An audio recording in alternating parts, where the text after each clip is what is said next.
had right around 110 total plays today.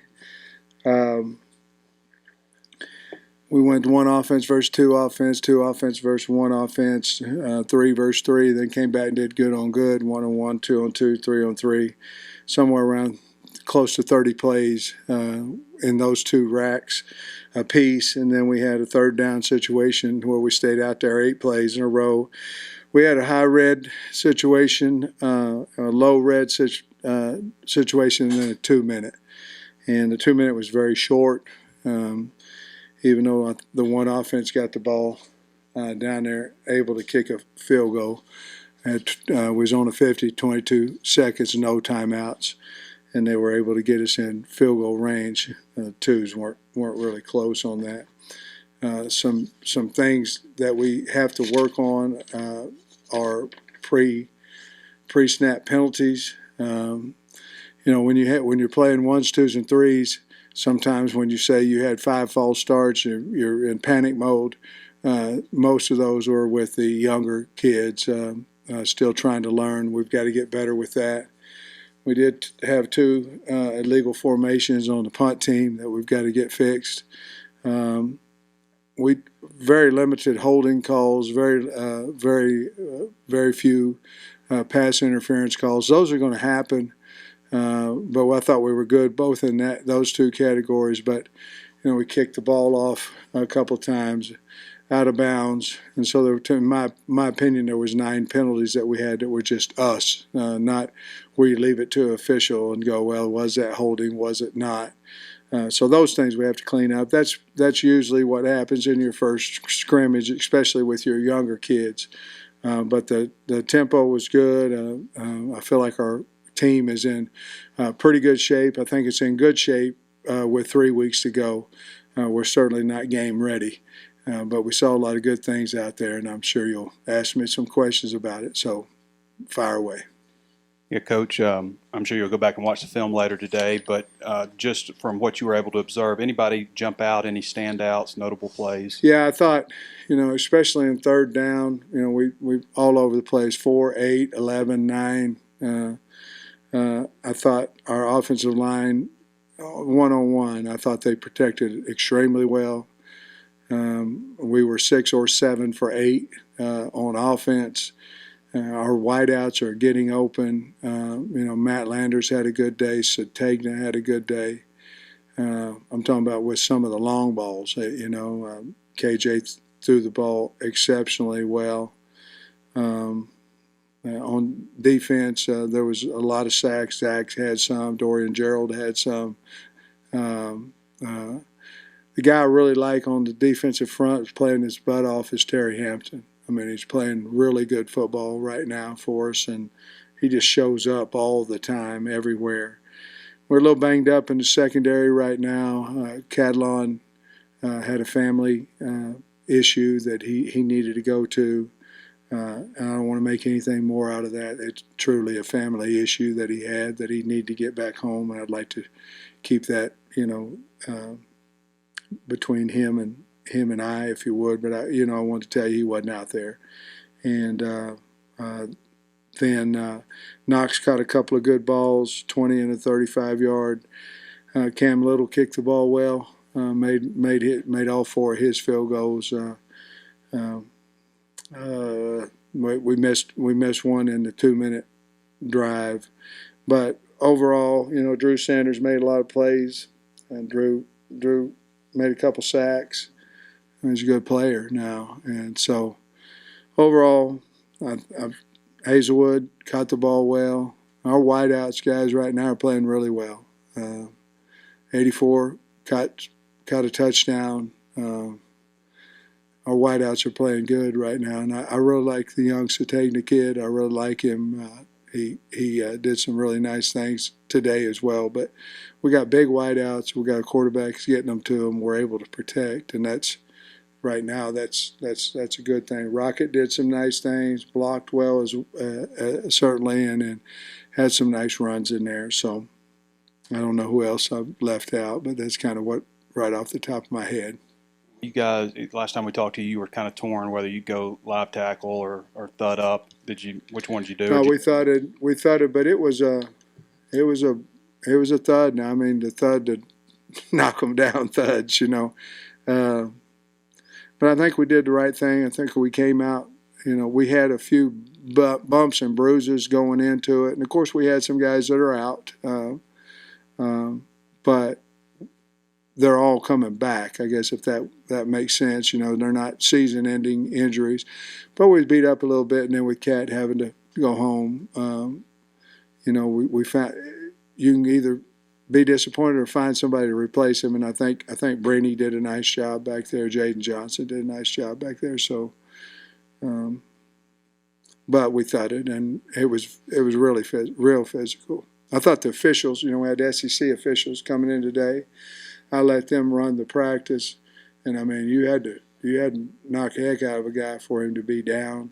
And actually, it's harder to thud than it is to tackle because you can't leave your feet. You got to run your hips through, and you got to take another step, basically, in tackling and burying them. Right now, what we've done is we've taken our teach session, and teach usually is something new coming in. It's a more of a mental than a physical. You know, it's about mid to end of practice where you're trying to give a little bit more of a kind of a mental.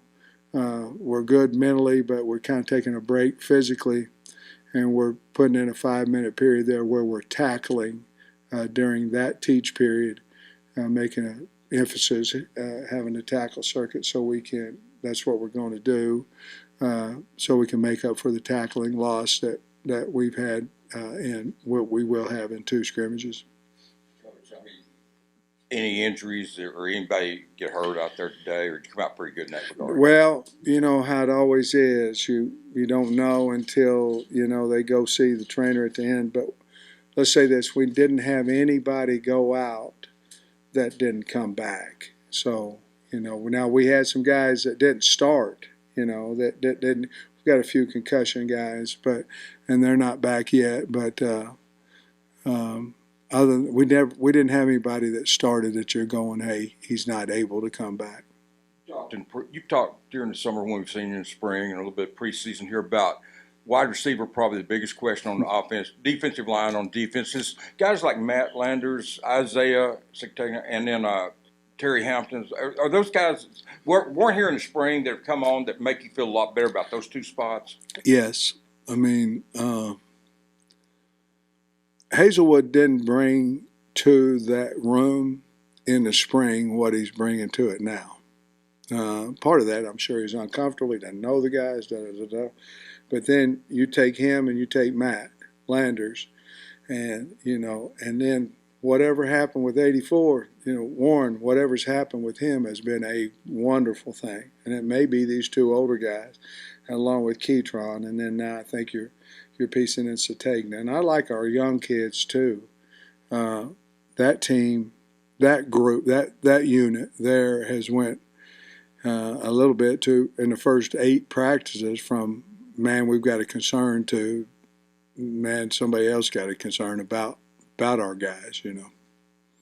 Really pleased. Coach, you mentioned the illegal formation on the punts, a couple of kickoffs out of bounds. I know you don't want penalties at all, but is it good that it's happened now and you can coach them up over the next 3 weeks? Well, it's never good, you know. Look like a fool out there when you got your tackle lined up too deep. But, you know, you're also, again, we got to get it corrected. But, again, you're looking at 3 deep of all those units. You know, we punted twice per unit, 1, 2, 3. You know, 1s, 2s, and 3s punted twice apiece. We kicked 8 field goals plus extra points, and we kicked off 3 times, 1s, 2s, 3. And we were formation twice, and we kicked a couple out of bounds. That's I don't know how concerning that is today, but. You know, it's the first scrimmage. That's why you scrimmage. You try to make it as much as you can in the atmosphere of a game. In other words, hey, we're coming off the sideline on the field, and this is it, you know, and maybe a little bit of jitters there. But I'm not overly concerned about it because it hadn't happened at practice. It's just we've got to get it fixed. You're right. It certainly gives us a point of emphasis, to make. You mentioned Brady during the spring. I think it took him a little bit longer to adjust, kind of learning a new position. Do you feel now that he's in the fall, he's starting to really pick up on things a little bit better? I think he's comfortable. Made some nice plays out there today. I love the kid. He I knew him when I was over at Georgia. But I think a little bit like Hazelwood, where it took him a minute to kind of know the people, and everybody's looking at him. Him because he started over there at Georgia, and for the most part, and they won a national championship. Here comes this guy, and it's not only the way we're looking at him, how he's looking at us, and the same way with Hazelwood. He came in with all these, accolades out of high school and all this kind of stuff, and but to their credit, they've done a nice job, and now they're playing with confidence, and the team's done a nice job of accepting them on the football team. Coach Shearer said yesterday that he felt like some of these new linebackers came because of players like Grant Morgan and Hayden Henry. So now a few months out from their leaving, and now that you've had these new guys for a while, what kind of impact do you think that those two guys have left? Well, I never thought Hayden Henry got enough credit. I mean, when he was wired, there was one short or two. I mean, he's crazy. I mean, in a good way. He's fearless. Let's say that. Crazy is the wrong word. He's fearless. 4th and 1, he's going to go in there and somebody's getting hit, him or somebody. I mean, he was at practice yesterday. He was invaluable to our football team. He really was, and Grant was everything as well. He was a little more vocal. I think when Henry talked, they were kind of afraid of him. When Grant talked, it was kind of, we're listening to you, Wonderful kids that loved Arkansas, and they loved the culture that our coaches, brought in here. And they'll be forever, we'll be indebted to them because and then they recruited, they're recruiters as well. So, yeah, they're really good players and better people. As far as those linebackers like Pupal and Manny Powell and some of the younger guys, just what have you seen from them so far, and what are your expectations there? Well, anytime you have somebody that's leading the charge like Grant did and Hayden did and really Bump, now you got Bump, and then Drew kind of, he's that guy now. He's kind of that bumper pool type. Guys look at him that way. So now you got Crook and Manny Powell and Henley, and then of course Pupal. It gives them something. It shows them how to do things correctly. It shows them how to work on and off the field. It shows them how to run to the ball and all those things.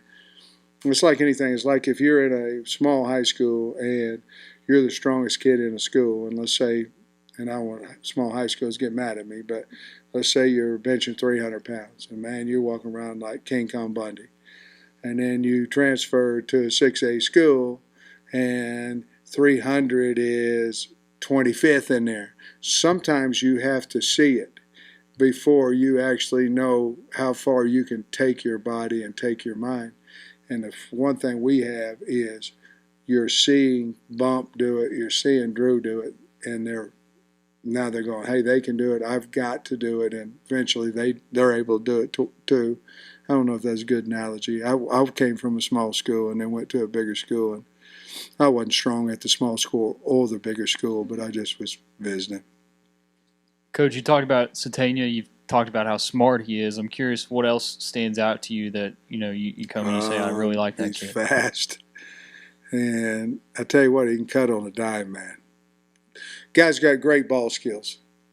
And he's just a really good player, Sometimes if you're not the biggest guy, you have to have special skills, and he has them. I mean, he can separate, really good hands. He doesn't say a word now. He just comes and goes to work every day. I really like the kid, and I like him a lot when he runs by people. I like him a little bit more, but that's what he had. He's got super speed now.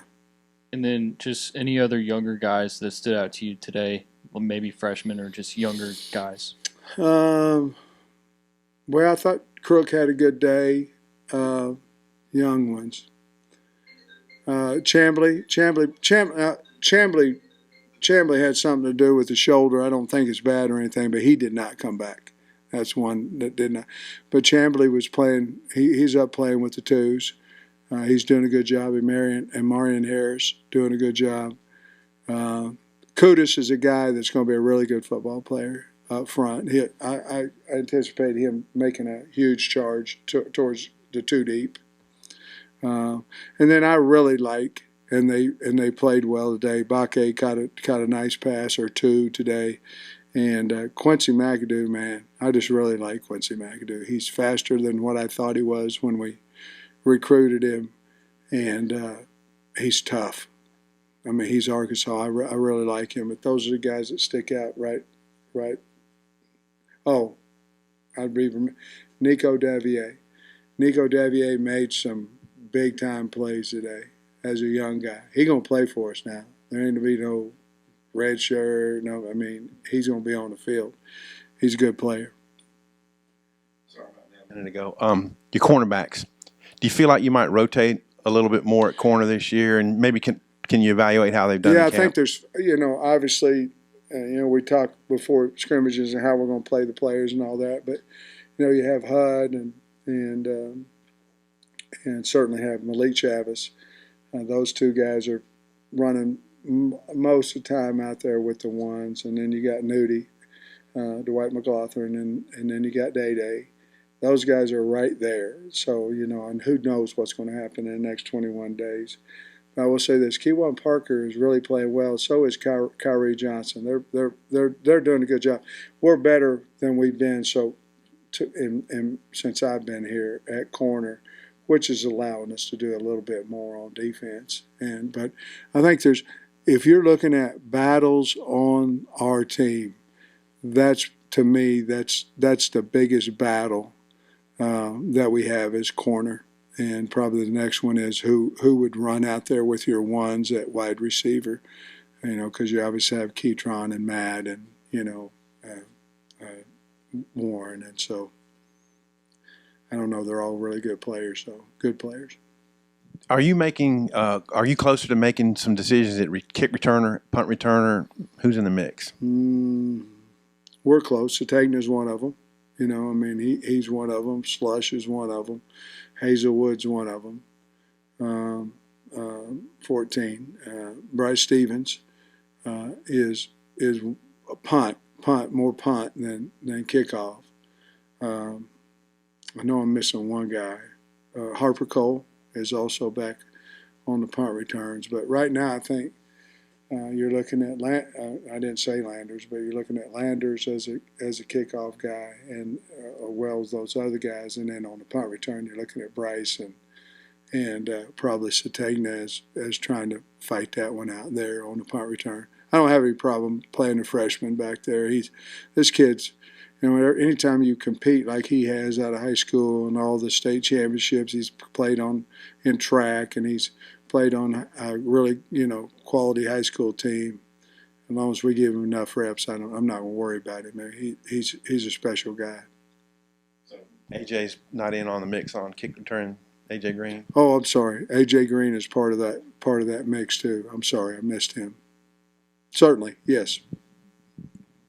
Since you mentioned that Takiest is working over on the right side, battling with Dalton, I don't think we even asked you about Luke Jones, but he's the one, I guess, non-incumbent back on the offensive line. What has he been doing, and is there competition over there? I told Cody the other day, I said, we don't talk a whole lot about him, and if you don't talk about an O-lineman a whole lot, that's a good thing, because he's not sitting out there getting embarrassed. And Luke's done a really good job. I mean, he really has, and they put a lot of guys over him. The hardest guy to block off, coming is Drew Sanders. I mean, he's a hard guy to block, long and strong and all that.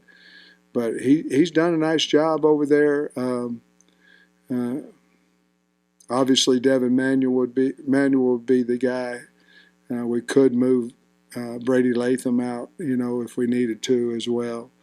But we haven't felt the need to move Tykees Crawford over there yet, which I thought going into camp that we may, press Luke a little bit more with a Tykees, but I don't think we need to. Tykees played several reps with the ones at right tackle today as well. He didn't start, but but he's done a really good job. So I don't think there's really any need to do more than what we're doing is get Devin Manuel ready and have Brady Latham as well have an opportunity to play left tackle, which he has at practice, and he did today actually.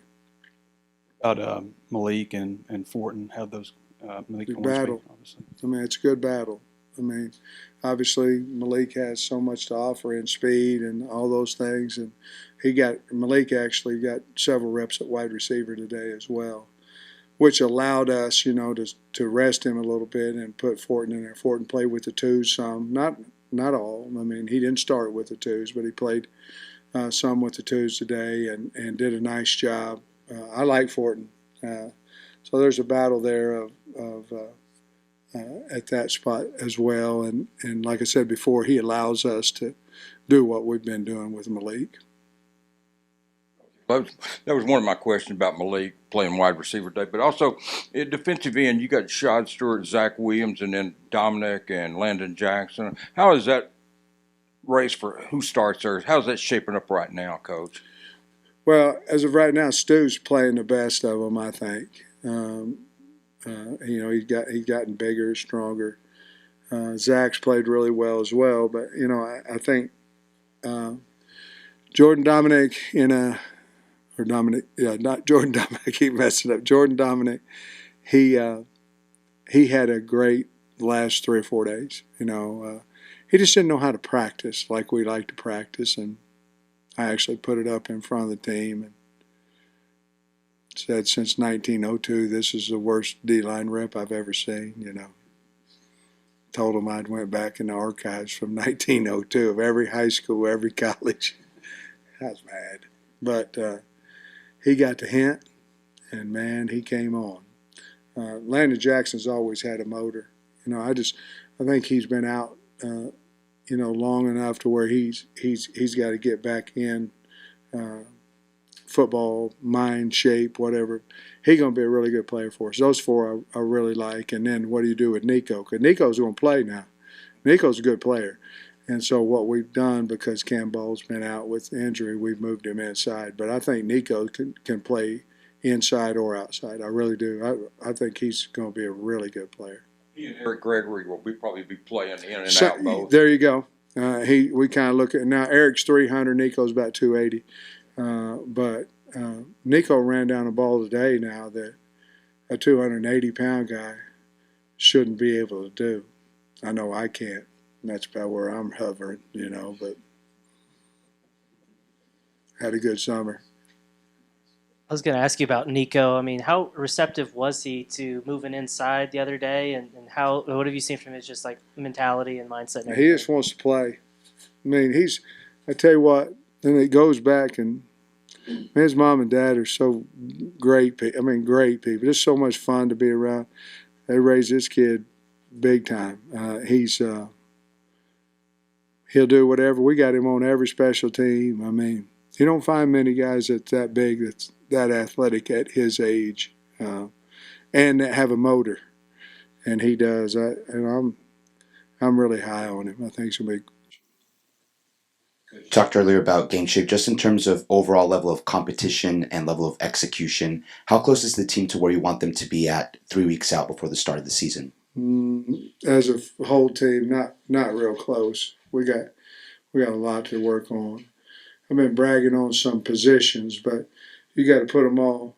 You can't just have a really good player over here, good players over. You got to put it all together. I thought the second half of the scrimmage, I thought we put together a little bit on both sides of the ball, playing well together. But we're not there yet. The first part of practice, the first part of fall, a lot of times is you're not worried about playing together as a team. You're worried about surviving practice, and it was hotter than hot, out there.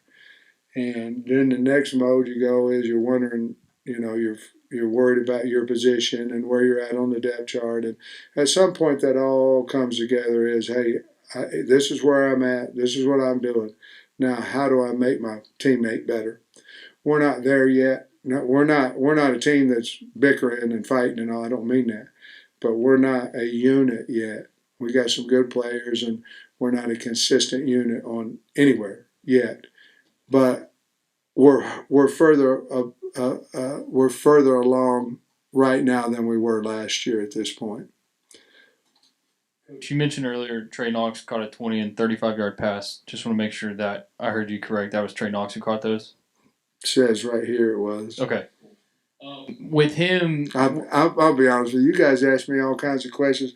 I saw this. I don't even see it, and I don't want to play it off like I did, but it says right here. I did see him catch these two particular passes from KJ, and if it wasn't true, then blame him because he's the one that wrote it down.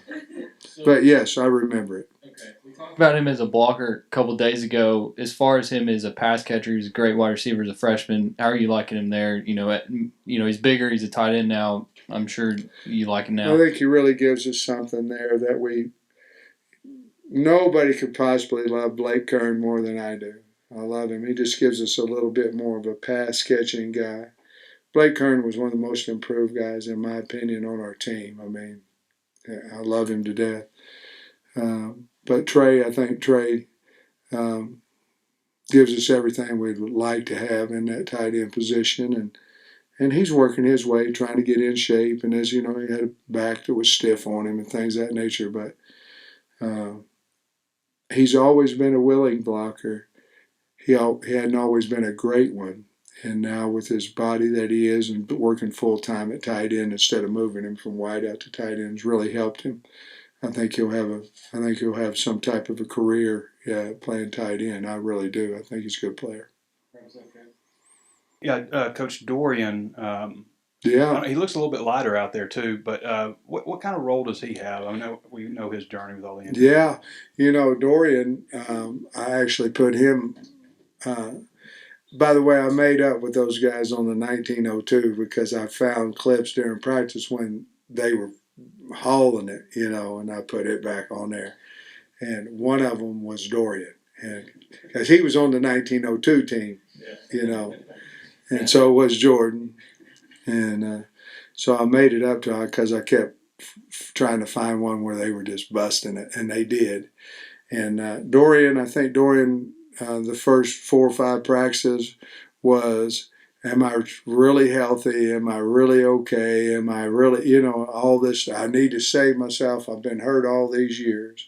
And then I felt like the last 3 days he just said, hey, look, it's a physical game.